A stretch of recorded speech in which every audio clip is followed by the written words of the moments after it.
کتابوں میں بنی اسرائیل کے دو بھائیوں کا واقعہ ملتا ہے جن میں سے ایک مسلمان تھا جبکہ دوسرا کافر تھا۔ ایک تو اپنے رب کے حضور سجدہ ریز ہوتا، کافر اپنے بت کی پرستش کیا کرتا تھا اور دونوں مچھلیاں پکڑنے کے شکاری تھے، ماہی گیر تھے، یہی ان کا ذریعہ معاش تھا۔ اب جو کافر بھائی تھا وہ جب اپنے بت کا نام لے کر جال سمندر میں پھینکتا، جال مچھلیوں سے بھر جاتا، جبکہ مسلمان کے جال میں ایک آدھ مچھلی آتی، صبر شکر کرتا اور گھر لوٹ آتا۔ اب چونکہ کافر بھائی اس سے زیادہ امیر تھا، مسلمان کی بیوی ایک روز اپنے چھت پہ چڑھی، اس نے اپنے شوہر کے بھائی وہ جو کافر تھا اس کی بیوی کو دیکھا تو وہ بڑی آراستہ ہوئی، اچھا لباس پہنا ہوا، زیور پہنا ہوا، تو اس کے دل میں خیال آیا کہ کاش میرے پاس بھی یہ سب کچھ ہوتا۔ تو اس کافر بھائی کی بیوی نے اسے کہا کہ تم اپنے شوہر کو اس بات پہ آمادہ کرو کہ وہ اپنے اندیکھے خدا کو چھوڑ کر ہمارے بت کی پرستش کیا کرے، وہ ہمیں بہت نوازتا ہے۔ اس کے دل میں ملال پیدا ہوا، شیطان نے وسوسہ ڈال دیا۔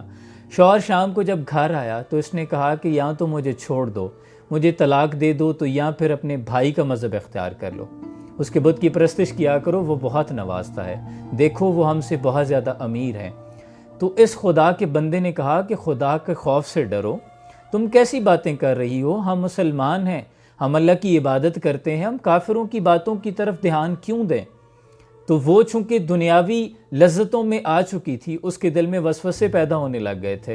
اس کو دیکھ کر سونے جواہرات اس کی آنکھوں میں چمک آ گئی تھی۔ اس کی بیوی نے بہت زیادہ اصرار کیا تو وہ کہنے لگا کہ اچھا صبح ایسا کروں گا کہ میں منڈی چلا جاؤں گا، کوئی اور مزدوری تلاش کروں گا، کیونکہ بہت زیادہ مچھلیاں نہیں پکڑ پاتا، تو میں اس کے بجائے کوئی اور پیشہ اختیار کر لیتا ہوں اور میں روزانہ کی بنیاد پر 2 درہم لا کر تمہیں دے دیا کروں گا، تم اس سے اپنی ضروریات پورا کر لینا، جو تم چاہتی ہو وہ خرید لیا کرنا۔ اس پر بیوی نے سکھ کا سانس لیا، رضامند ہو گئی۔ اگلے روز صبح ہی وہ اٹھا اور منڈی کا رخ کر لیا۔ اب اس بندہ مومن نے سارا دن روزی کی تلاش میں ادھر ادھر چکر کاٹے، لیکن کہیں بھی اسے کوئی مزدوری نہ ملی۔ اب اسے جب کہیں سے کوئی مزدوری نہ ملی تو تھک ہار کے ایک دریا کے کنارے گیا، وہاں بیٹھ گیا، اپنے رب کے حضور سجدہ ریز ہو گیا، نمدیدہ آبدیدہ آنکھوں کے ساتھ اس سے رزق کی التجا کرنے لگا۔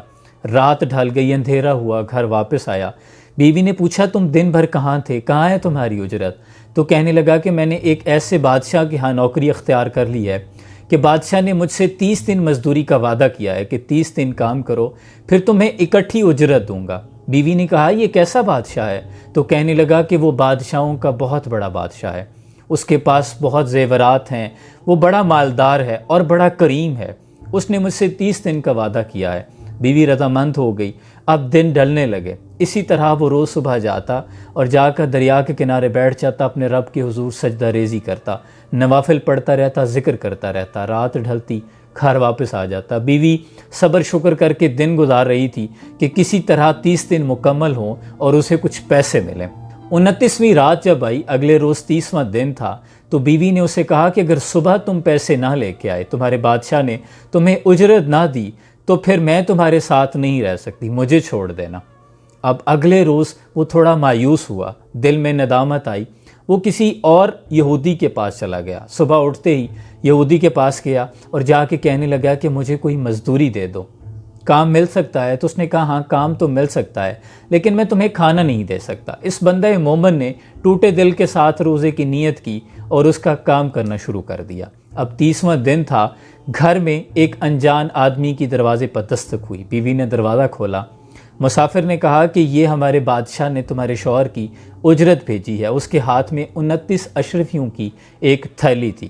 اس نے کہا تمہارے شوہر نے 29 دن بادشاہ کا کام کیا ہے، لیکن آج وہ بادشاہ کی نوکری چھوڑ کر ایک یہودی کے پاس چلا گیا ہے۔ اگر وہ 30 دن مکمل کرتا تو بادشاہ اسے بہت انعام و اکرام سے نوازتا، لیکن یہ اس کے 29 دن کی اجرت ہے، 29 اشرفیاں، اور ایک اشرفی اس لیے کم ہے کیونکہ آج وہ کام پر نہیں آیا۔ اس عورت کو جب بہت زیادہ اشرفیاں مل گئی تو تھیلی میں سے ایک اشرفی نکالی اور بازار کا رخ کیا۔ سونار نے جب اس اشرفی کو چمکتے ہوئے دیکھا، خوش ہو کر بدلے میں 1000 درہم دے دیے۔ اس نے بازار میں سے اپنی ضرورت کی تمام چیزیں خریدی، اچھے لباس خریدے، زیورات خریدے، خوش ہو کر سامان لے کر گھر پہنچ گئی۔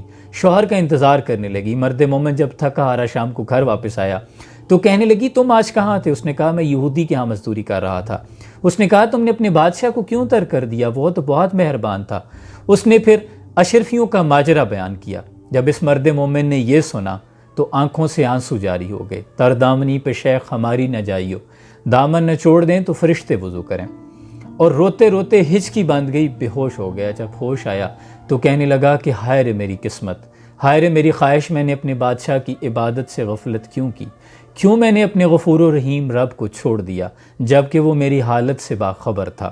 کیوں میں تمہاری باتوں میں آ گیا؟ اس کے بعد اس نے اس عورت کو چھوڑ دیا اور پہاڑوں کا رخ کیا۔ بقیہ زندگی اپنے رب کے حضور عبادت میں گزار دی، ریاضت میں گزار دی۔ دیکھیں میرے عزیز، اللہ کریم قرآن میں فرماتا ہے کہ بہت کم لوگ ہیں جو شکر کرتے ہیں، بہت زیادہ ہیں جو ناشکرے ہیں۔ اور سورہ رحمان میں وہ فرماتا ہے وہ ہر روز کسی نہ کسی کام میں ہوتا ہے۔ سورہ انعام میں وہ فرماتا ہے کہ اس کے حکم کے بغیر کوئی پتہ بھی نہیں ہلتا۔ دیکھیں، ہم نے رزق کی تلاش میں دنیا کا رخ کر لیا جبکہ رازق کو چھوڑ دی۔ الہاکم التکاثر، تمہیں مال جمع کرنے کی ہوس نے اس قدر غافل کر دیا، حتی زرتم المقابر، یہاں تک کہ تم نے قبریں جا دیکھی۔ ثم کلا سوف تعلمون، ان قریب تم جان لو گے کہ یہ سب کچھ تمہارے کام نہیں آئے گا۔ اللہ کے ہر کام میں کوئی نہ کوئی حکمت پوشیدہ ہوتی ہے۔ وہ اگر آج نہیں نواز رہا تو یقیناً اس میں کوئی حکمت ہے۔ جیسے ہم بڑے پیرنٹس جو والدین ہوتے ہیں وہ اپنے بچوں کو کوئی ایسی چیز نہیں دیتے جس سے انہیں نقصان پہنچے، انہیں خبر ہوتی ہے لیکن بچے کو علم نہیں ہوتا۔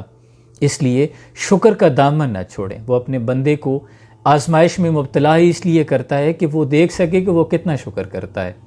اللہ کے حضور صلی اللہ علیہ وآلہ وسلم رات کی تنہائی میں، اندھیرے میں، رخ انور زمین پہ خاک پہ رکھ کے فرما رہے ہیں کہ اللہ تو مجھے میرے حال پہ نہ چھوڑنا۔ وہ اگر آپ کو آپ کے حال پہ چھوڑ دے تو پھر آپ دنیا میں بھٹکتے پھریں، اور دنیا محض کھیل تماشے کے سوا کچھ بھی نہیں۔ اگر تم فنا فی العشق ہونے کو بربادی سمجھتے ہو تو پھر یہ طے ہے کہ تم دنیا کو بنیادی سمجھتے ہو۔ اللہ کریم سے دعا ہے اللہ ہمیں ناشکروں کی بجائے شکر کرنے والوں میں شمار کرے، اور شکر کرنے والوں کو وہ بہت نوازتا ہے۔ اللہ آسانیاں حاصل اور تقسیم کرنے کا شرف عطا فرمائے۔ سلام پہنچے۔